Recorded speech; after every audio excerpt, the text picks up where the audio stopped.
మహాదేవుడును महान परमेश्वर మన రక్షకుడైన हमारे उद्धारकर्ता యేసుక్రీస్తు శ్రేష్టమైన నామములో प्रभु यीशु मसीह के श्रेष्ठ नाम से అందరికి వందనాలు. सबको अभिवंदन। దేవుని ప్రియమైన బిడ్డలారా, प्रिय परमेश्वर के लोगों, ఈ రోజు పవిత్రమైన దేవుని మాటలు ఆలకిస్తున్న మన జీవితాలు आज के दिन पवित्रमय प्रभु के वचनों को सुनने वाला हमारे जीवन में నిశ్చయంగా ఆశీర్వాదకరంగా మన వెనుకల్లో అవి స్థిరపరచబడును గాక. निश्चय रूप से आशीष के रूप में हमारे जीवन में वो हमेशा स्थिर रहे हैं। హల్లెలూయా. हालेलुया। గమనించండి, ध्यान दीजिए, నిర్గమకాండము निर्गमन की पुस्तक 3వ అధ్యాయము 3रा अध्याय 1-2 వాక్యాలు మనం చదివినప్పుడు पहला और दूसरे वचन को जब हम पढ़ते हैं तो ఇక్కడ यहाँ पर చదువుదాం మాటను. एक बार पढ़ते हैं। मूसा మూసా अपने ससुर अपने ससुर इत्रो नामक मिद्यान के याजक की भेड़ बकरियों को चराता था। वह उन्हें जंगल की पश्चिमी और होरेब नामक परमेश्वर के पर्वत के पास ले गया। हालेलुया। हालेलुया। దేవుని ప్రియమైన బిడ్డలారా, प्रिय परमेश्वर के लोगों, మిద్యాను యాజకుడని ఇత్రో मिद्यान जो कि याजक था, ఆ యాజకుడి దగ్గర మోషే తన ఆ యాజకుడైన మామ మందను మేపుకుంటూ इत्रो नामक मिद्यान याजक जो कि उसका ससुर था, उनकी भेड़ बकरियों को चराता था। అరణ్యము అవతల తోలుకొని పోయి దేవుని పర్వతమున హోరేబునకు వచ్చాడు. वह जंगल की पश्चिमी और होरेब नामक परमेश्वर के पर्वत के पास ले गया। అప్పటికే అది దేవుని పర్వతంగా పిలువబడుతుంది. तभी वह उसी समय से वह परमेश्वर के पर्वत के नाम से बुलाया जा रहा था। దేవుడు ప్రత్యక్షమై తన ప్రజలతో సంధించే పర్వతంగా దానికి పేరు ఉంది. परमेश्वर प्रत्यक्ष रूप से अपने लोगों को दर्शन देकर बातें करने के रूप से वह पर्वत बुलाया जाता था। ఆ పర్వతం దగ్గరలో వచ్చేసాడు. उस पर्वत के वो पास में आता है మోషే. मूसा। అయితే ఒక రోజు అకస్మాత్తుగా జరిగిన ఒక సన్నివేశం, तो एक दिन अचानक रूप से एक घटना घटता है। ఓ పొద నడుము నుంచి అగ్ని జ్వాలలో యెహోవా దూత ఆయనకు ప్రత్యక్షమైంది. कटीली जाली के बीच में से आग में परमेश्वर का दूत जो है उसे दर्शन देता है। అతను చూస్తున్నప్పుడు అగ్ని వలన ఆ పొద మండుచుండెను. जब वो देख रहा था तो आग के कारण वह जाली जल रहा था, కానీ పొద మాత్రం కాలిపోలేదు. लेकिन वह बस नहीं हो रहा था। ఆ పొద మధ్యలోంచి అగ్నిలో నుంచి దేవుని దూత కనబడుతూ వచ్చింది. उस आग के बीच में से परमेश्वर का दूत अपना दर्शन दे रहा था। ఇది దేవుని పర్వతము అని పిలువబడుతూ వచ్చింది. ये परमेश्वर के पर्वत के रूप से बुलाया जा रहा था। ఈ విధంగా పర్వతాలు ఆ పూర్వ దినాల్లో దేవుడు ప్రత్యక్షమయ్యే శ్రేష్టమైన స్థలాలుగా ఉన్నాయి. इस प्रकार पर्वत जो है पुराने दिनों में परमेश्वर अपने दर्शन देने के रूप से बुलाया जा रहा था। ఈ పరిశుద్ధమైన పర్వతాల్లో దేవుడు ప్రత్యక్షమవుతూ వస్తూ ఉన్నాడు. इन पवित्र पर्वतों में से परमेश्वर अपना दर्शन देता था। ఆ పరిశుద్ధమైన పర్వతాల్లో ఆయన చిత్తాన్ని నెరవేరుస్తూ వస్తూ ఉన్నాడు. इन पर्वतों में से परमेश्वर अपनी इच्छा को भी पूरी करता रहा था। అయితే ఈ హోరేబు అనేటువంటి పర్వతం మీద लेकिन इस होरेब नामक पर्वत में ఆ అగ్ని జ్వాలల్లో పొద నడుము నుంచి ప్రభు మాట్లాడుతూ आग की ज्वाला में से, आग की लौ में से, उसके बीच में से परमेश्वर दर्शन देकर बातें करता है। ఆ ఐగుప్తులో తన ప్రజలైన ఇశ్రాయేలీయులు వాళ్ళు విడిపించేందుకు ఆయన పదం నడుములోంచి దిగి వచ్చాడు. मिस्र देश में जो दासत्व में अपने जीवन जीने वाले अपने प्रजा को छुटकारा देने के लिए वह कटीले जाल के बीच में से, आग की लौ में से उन्होंने दर्शन दिया। ఈ విధంగా దైవ దర్శనం కలిగినటువంటి పర్వతంగా ఇది పేరు పొందింది. इस प्रकार दैव दर्शन देने वाले पर्वत के नाम से यह बुलाया जा रहा था। ఆ హోరేబు పర్వతం या होरेब पर्वत దేవుని పర్వతం, परमेश्वर का पर्वत है, దేవుడు మాట్లాడే పర్వతం. परमेश्वर द्वारा बातें करने का पर्वत है। హల్లెలూయా. हालेलुया। ఇంకా లేఖనాల్లో కొన్ని పర్వతాలు మనం దృష్టిస్తున్నప్పుడు और रोजने में कुछ और पर्वतों को जब हम ध्यान से देखते हैं तो ఆదికాండం 22 అధ్యాయం 2వ వాక్యం మనం చదువుతున్నప్పుడు उत्पत्ति की पुस्तक 22वां अध्याय दूसरे वचन में जब हम पढ़ते हैं तो అప్పుడు నీకు ఒకగానైన నీ కుమారుని అనగా నీవు ప్రేమించు ఇస్సాకును తీసుకొని మోరియా దేశానికి వెళ్ళి तब वो बोलता है कि अपने इकलौते पुत्र जिससे तू प्रेम रखता है उसको मोरिया राज्य में ले चल। అక్కడ నేను నీతో చెప్పబోయే ఒక పర్వతములో ఒక దాని మీద దహన బలిగా అర్పించమని దేవుడు చెప్పాడు. वहाँ पर जहाँ मैं तुम्हें बताने वाला हूँ उनमें से एक पहाड़ पर तू अपने बेटे को बलि के रूप में चढ़ा करके वो बोलता है। మోరియా దేశంలో ఉన్న పర్వతం ఇది. मोरिया के देश में रहने वाला पहाड़ है यार। ఈ మోరియా దేశంలో ఈ పర్వతం मोरिया देश में रहने वाला यह जो पर्वत है ఇది మోరియా పర్వతంగా పిలువబడుచున్నది. या मोरिया पहाड़ के नाम से जाना जाता है। ఇక్కడ ఇస్సాకును బలి ఇచ్చిన పర్వతం. यहाँ पर इसहाक को बलि देने का पहाड़ है। ఆ ఇస్సాకుని బలి అర్పించిన స్థలం ఇది. इसहाक को बलि के रूप में अर्पित करने का स्थान है। అక్కడ దేవుడు చూపిస్తా వచ్చాడు ఈ పర్వతం మీద బలి అర్పించమని. वहाँ पर परमेश्वर ने कहा है कि तू इस पहाड़ पर वो बलि करके चढ़ा। అయితే దేవుడు చూపించిన అదే స్థలానికి వెళ్ళాడు. तो परमेश्वर के द्वारा दिखाए गए उसी स्थान पर वह जाता है। అక్కడ తన కుమారుని బలి ఇవ్వడానికి అన్ని ఏర్పాట్లు సిద్ధపరిచాడు. वहाँ पर अपने पुत्र को बलि देने के लिए हर प्रकार से तैयारियां भी कर देता है। అయితే ఆయన హృదయంలో తన బిడ్డని చంపడానికి కత్తెత్తినప్పుడు लेकिन वो जब हृदय पूर्वक अपने बेटे को मारने के उद्देश्य से तलवार पर उठाता है तो వెంటనే ఆ కత్తి వేయబోతున్నాడు.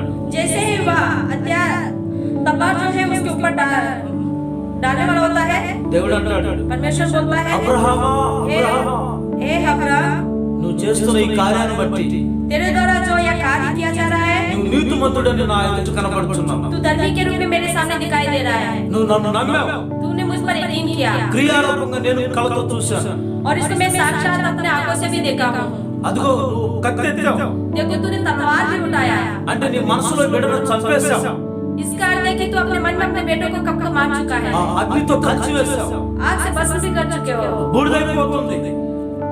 वो तो धूल में भी मिल चुका है। అయితే लेकिन నీ మనసులో ఈ కార్యాలు జరుగుతున్నది నేను చూస్తూ ఉన్నాను. तेरे मन में यह कार्य भी अंजाम दे रहा करके मैं देख रहा हूँ। అందుకనే इसलिए నీ మనసులో చేసిన ఈ కార్యాన్ని బట్టి अपने मन के द्वारा किए हुए इस कार्य के निमित्त నువ్వు నీ కొడుకుని చంపవద్దు तो अपने बेटे को मत मार।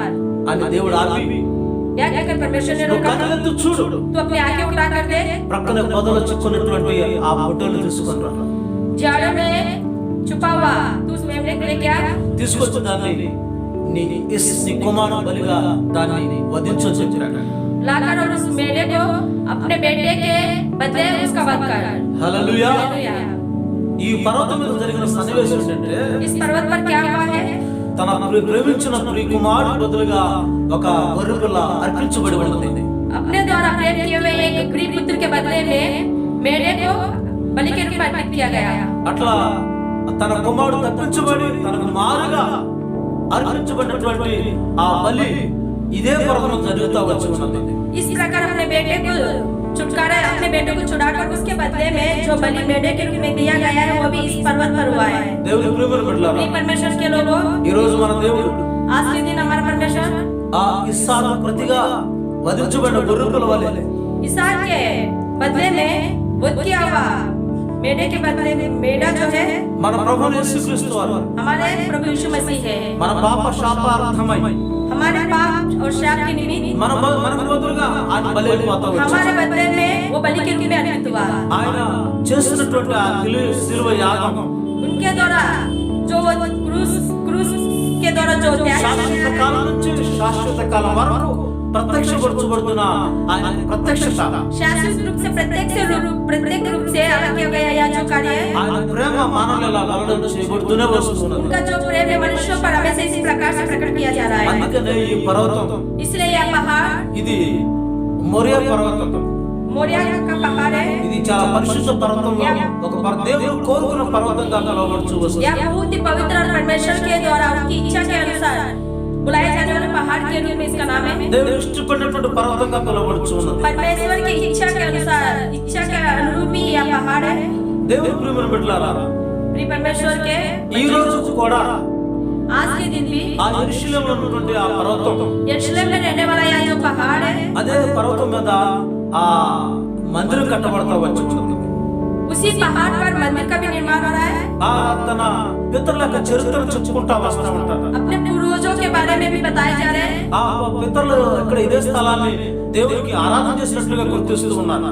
उनके पूर्वज इसी स्थान में परमेश्वर की आराधना भी किए हैं। అయితే దేవుని ప్రియమైన బిడ్డలారా, प्रिय परमेश्वर के लोगों, ఇట్లా పాత నిబంధన గ్రంథంలో దేవుడు కోరిన స్థలాల్లోనే ప్రజలు ఆరాధన చేసినట్లుగా మనం గుర్తిస్తూ ఉన్నాం। इस प्रकार का पुराने नियम में परमेश्वर जिस प्रकार अपनी इच्छा के उनकी इच्छा अनुसार ही उन स्थानों में उनके लोग आराधना किए करके इस रूप से देखने को मिलता है। దినవృత్తాంతాల గ్రంథము మొదటి గ్రంథం 2వ అధ్యాయం 21వ అధ్యాయం 18వ వాక్యం చదివినప్పుడు इतिहास की पहली पुस्तक 21वां अध्याय 8वें वचन को जब हम देखते हैं तो యెబూసీయుడైన ఒర్నాను కలహనందు యెహోవాకు ఒక బలిపీఠమును కట్టించుటకై దావీదు అతడికి వెళ్ళెను।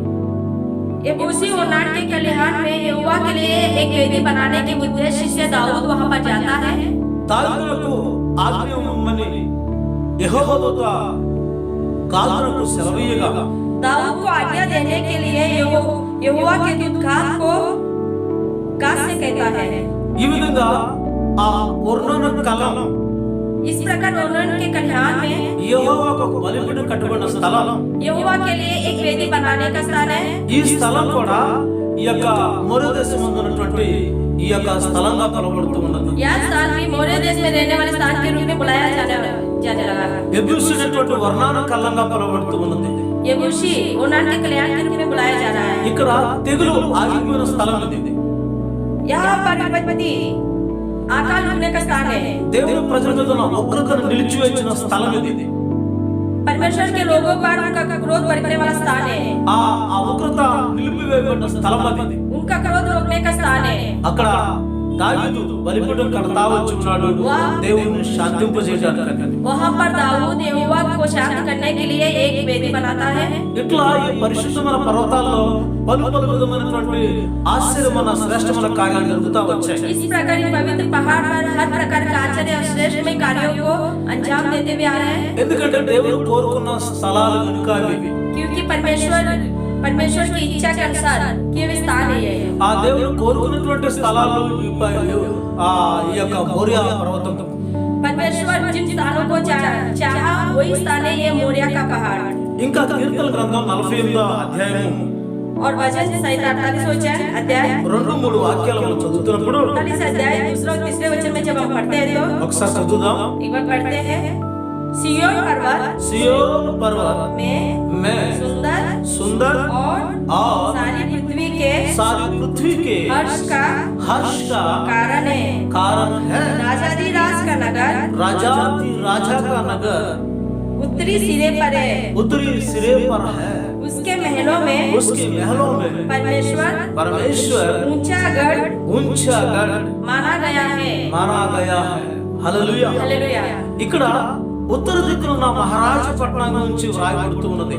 यहाँ पर उत्तरी सिरे पर रहने वाले राजाधिराज के नगर के विषय में लिखा गया है। ఇది సియోను పర్వతం అని పిలువబడుతూ ఉన్నది। यह सिय्योन पर्वत के रूप में बुलाया जा रहा है। రమ్యమైన ఎత్తుగల చోటు నుంచబడినది, సర్వ భూమికి సంతోషంగా ఉందని చెప్పబడుచున్నది। ऊंचाई में सुंदर और सारी पृथ्वी के हर्ष का कारण है करके भी यहाँ पर बताया जा रहा है। ఈ విధంగా ఈ పర్వతం యొక్క విధానాలు మనం గుర్తించినప్పుడు इस प्रकार इस पर्वत के जो रीति और विधि है उसको जब हम पहचानते हैं तो ఇది సంతోషకరమైన పర్వతం, यह हर्ष का कारण है। సియోను పర్వతం అని చెప్పబడుచున్నది। सिय्योन पर्वत करके बताया जा रहा है। కీర్తనకారుడు ఈ ఉత్తర దిక్కున ఉన్న మహారాజ పట్టణం చెప్తూ ఉన్నాడు। वचनकर्ता उत्तरी सिरे पर रहने वाला यह जो नगर है यह राजाधिराज का नगर है करके बताया जा रहा है। సియోను పర్వతం రమ్యమైన ఎత్తుగల చోటు నుంచబడినటువంటి సర్వ భూమికి సంతోషకరమైన పర్వతం అని చెప్తూ यह ఉన్నాడు। सिय्योन पर्वत जो है ऊंचाई में सुंदर और सारी पृथ्वी के हर्ष का कारण है करके बताया जा रहा है। హల్లెలూయా। हालेलुया। మీకా గ్రంథం 4వ అధ్యాయం 7వ వాక్యం చదివినప్పుడు मीका का पुस्तक 14 अध्याय 7वें वचन को जब हम पढ़ते हैं तो చదువుతాము। एक बार पढ़ते हैं। और लंगड़ों को मैं बचा रखूंगा मैं बचा रखूंगा और दूर किए हुओं को और दूर किए हुओं को एक सामर्थी जाति कर दूंगा और यहोवा उन पर सिय्योन पर्वत के ऊपर से सदा राज्य करता रहेगा హల్లెలూయా ఈ ప్రవచన వాక్యాన్ని మనం చదువుతున్నప్పుడు यहाँ पर जब परमेश्वर के द्वारा किए गए इस वचन को जब हम पढ़ते हैं तो కుంటువారిని लंगड़ों को విశేషంగా దూరంగా వెళ్ళగొట్టబడి వారిని और विशेष रूप से जो दूर किए हुए हो బలమైన జనముగా నేను చేస్తానని ప్రభువారు చెప్తున్నారు. एक सामर्थ्य जाति के रूप में मैं करूंगा करके प्रभु बता रहा है. అంటే నడవలేని ఆత్మీయ స్థితిలో బలహీనమైన వారిని इसका हृदय जो आत्मिक स्थिति में चल नहीं पाते और बलहीनता की स्थिति में रहते हैं, దూరంగా తరిమివేయబడిన వారిని जो दूर किए हुए होते हैं, అలాంటి జనాన్ని బలమైన జనంగా చేస్తానని ప్రభువారు చెప్తున్నాడు. ऐसे लोगों को मैं एक सामर्थ्य जाति के रूप में बनाऊंगा करके प्रभु बोल रहा है. ఆ యెహోవా సియోను కొండయందు ఇప్పటి నుంచి శాశ్వత కాలం వరకు రాజుగా ఆయన ఉంటాడని చెప్తున్నాడు. यहोवा सिय्योन पर्वत के ऊपर से सदा राजा के रूप में रहकर राज्य करूंगा करके बता रहा है. తన ప్రజలను వారిని బట్టి अपने प्रजाओं के निमित्त దేవుడు రాబో దినాల్లో పరిపాలించబడే ఆ పర్వత నివాసాల గురించి ప్రభు హెచ్చరిస్తూ ఉన్నాడు. परमेश्वर आने वाले दिनों में उस पहाड़ पर से राज्य करने के विषय में चेतावनी दे रहा है. అలా బలహీనమైన వారిని దూరంగా వెళ్ళగొట్టబడిన వారిని సమకూర్చి విశేషమైన జనంగా మార్చి బలమైన జనంగా చేసి ఈ పరిశుద్ధమైన సియోను పర్వతం మీద కొండ మీద నిలబెట్టాలని వారు చేస్తూ ఉన్నాడు. इस प्रकार जो बलहीन है और दूर किए हुए लोग हैं उनको मैं इकट्ठा करूंगा और सामर्थ्य जाति के रूप में बनकर उन्हें सिय्योन पहाड़ पर खड़ा करूंगा करके वो बोल रहा है. హల్లెలూయా. హల్లెలూయా. ఈ విధంగా పరిశుద్ధమైన పర్వతాల మీద इस प्रकार पवित्र पर्वत पर దేవుడు శాశ్వత కాలం వరకు రాజుగా ఉండాలన్నటువంటి ఆశ ఆకాంక్ష ఆయన ఎంతో ఉంటా వస్తూ ఉన్నది.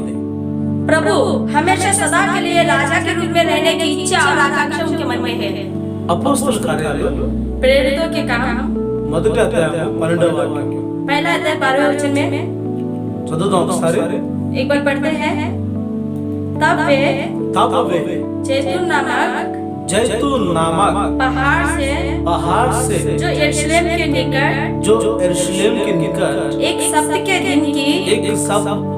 दिन की दूरी पर है यरूशलेम को लौटे. ఇక్కడ యెరూషలేము దగ్గరలో यहाँ पर यरूशलेम के पास విశ్రాంతి దినాన నడవదగినంత దూరంలో ఉంది. सबके दिन जितनी दूरी पर वे चल सकते उतनी दूरी पर था. ఆ అంత దగ్గరలో ఉన్న ఒక పర్వతం, उतनी निकट रहने वाला एक पहाड़, అది ఒలీవ పర్వతం. वो जैतून नामक पहाड़ है. ఈ ఒలీవ పర్వతం మీద ప్రభువు యేసుక్రీస్తు వారు అనేక పర్యాయాలు ఆ కొండ మీదకి ప్రార్థన చేసుకోవడానికి వెళ్ళేవారు. इस जैतून नामक पहाड़ पर प्रभु यीशु मसीह कई बार प्रार्थना करने के लिए इस पहाड़ पर वो गया. హల్లెలూయా. हालेलुया. అట్లా ఆ ప్రార్థనా కొండగా ఈ కొండ పిలువబడుచున్నది. इस प्रकार प्रार्थना रूपी पहाड़ के रूप में इस पहाड़ को बुलाया गया. అందుకనే ఈ ఒలివ కొండ ప్రత్యేకత చాలా గొప్పది. इसलिए जैतून पहाड़ की जो प्रत्यक्षता है वो अलग है. హల్లెలూయా. हालेलुया. ఇంకా దేవుని ప్రేమను బిడ్డలారా, और प्रिय परमेश्वर के विश्वासियों, ఈ కొండ మీద నుంచే ప్రభువు యేసుక్రీస్తు వారు శిష్యులందరూ చూస్తూ ఉండగా ఆయన ఆరోహణమైనటువంటి సన్నివేశం ఈ కొండ మీద జరుగుతూ और వచ్చింది. इसी पहाड़ से प्रभु यीशु मसीह के सारे शिष्यों को देखते हुए इसी पहाड़ में से वह स्वर्ग के लिए आरोहित हुआ करके देखने को मिलता है. ఏ రీతిగా ఆయన ఆ పర్వతం నుంచి పైకి ఆయన ఎక్కిపోయాడు, जिस प्रकार से वह इस पहाड़ में से ऊपर को गया, రెండో రాకడలో ఆయన సమస్త విధమైనటువంటి సంఘాన్ని తన ప్రియురాలను తీసుకొని కోటాను కోట్ల దైవదూత గణంతో వేవేల పరిశుద్ధులతో అదే కొండ మీదకి మళ్ళీ తిరిగి కాలు పెట్టబోతూ ఉన్నాడు. दूसरे आगमन के समय भी वह उसी प्रकार अपने स्वर्गदूतों और हजारों कलीसियाओं के साथ और हजारों पवित्र अपने प्रियजनों और स्वर्गदूतों के साथ उसी पहाड़ पर आने वाला है. అట్లా శ్రేష్టమైన పర్వతంగా ఈ ప్రార్థనా పర్వతమైన ఒలివ కొండ మనకి గుర్తుగా ఉంది. इस प्रकार यह श्रेष्ठमय पहाड़ जो है जैतून नामक पहाड़ के रूप में है. ఇది ప్రార్థనా కొండ అని పిలువబడుతుంది. यह प्रार्थना का पहाड़ करके बुलाया जा रहा है. యేసు ప్రభువు వారు పగలంతా సేవ చేసి రాత్రులు వెళ్ళి ప్రార్థన చేసుకునే స్థలంగా పిలువబడుతూ ఉన్నది. प्रभु यीशु मसीह पूरे दिन भर सेवा कार्य करते थे और रात को जाकर इस पहाड़ पर प्रार्थना करते थे। హల్లెలూయా. हालेलुया। ఈ పర్వతం కూడా పేరొందిన శ్రేష్టమైన పర్వతం. यहाँ पहाड़ भी जो श्रेष्ठमय नामों में से गिना जाता है। ఇంకా పేతురు రాసిన రెండో పత్రిక మొదటి అధ్యాయం 18వ వచనం చదివినప్పుడు और पतरस की दूसरी पत्री पहला अध्याय 8वें वचन को भी जब हम पढ़ते हैं तो